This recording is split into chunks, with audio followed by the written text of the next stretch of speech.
this section of the course, we're going to go and take an in-depth look at the lookalike audiences. Now, in the last video, I showed you how to create a lookalike audience. But in this one, I'm going to go a little bit more in depth about some of the best practices with lookalike audiences, as well as some of the different options. So to do that, just go ahead and select the Create Audience button, select Create a Lookalike Audience, and then the options will show up. Now, the first thing that I want to talk about is the location. So basically, with the location, you want to choose the country that you're trying to find additional customers from. This can be any country, so Spain, Mexico, the United States, Canada, etc. Any country that you're trying to find additional customers from, you can go ahead and target. And then if you really want to get smaller and more targeted, you can actually use some geo-targeting or interest-based targeting later on to sort of trim the fat, so to say, and to really get a good targeted ad. So let's go ahead and talk about the source now. Generally, whenever you're creating a lookalike audience, you want this audience to be based off of your strongest customers. So people who are on your mailing list, anybody that's purchased from you, people that have a high lifetime value. The reason being is that whenever you create this lookalike audience, you're going to try to find people who are similar to that. And so you always want it to be the people who are similar to your best customers. So that way you can go ahead and find people who people who are similar to this to that source of data. Let me see. Also, funny enough, you can actually create a customer list of people who look like your worst customers to go ahead and create another lookalike audience from. Now that sounds a little silly at first, but you can create this customer list. So after you've created this lookalike audience based off of your worst customers, you can go ahead and exclude them.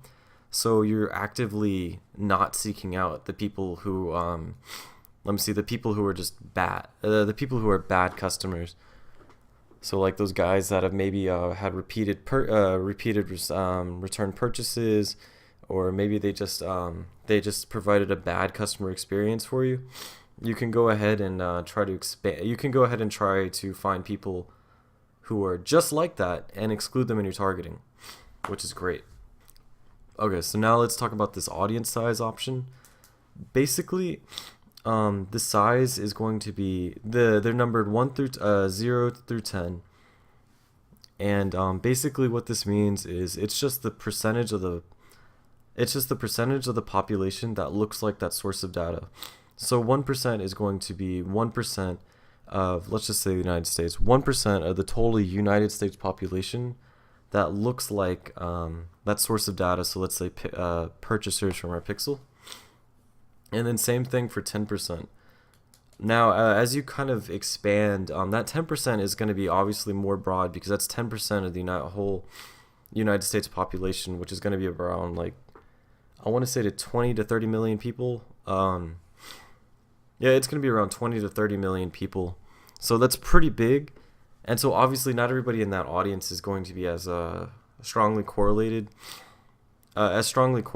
with some of your purchasers as that source of data.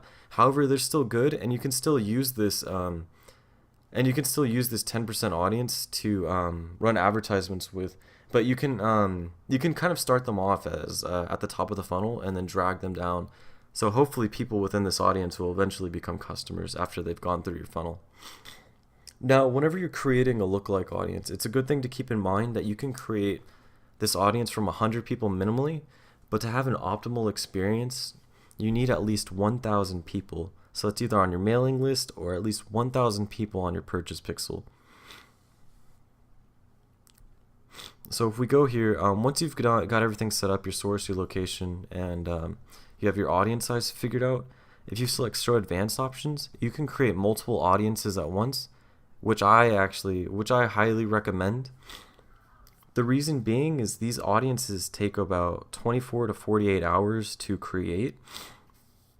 And so if you want to go ahead and test a bunch of lookalike audiences out at once, and you're creating them one at a time, there might be some time because, like I said, they usually take 24 to 48 hours to create.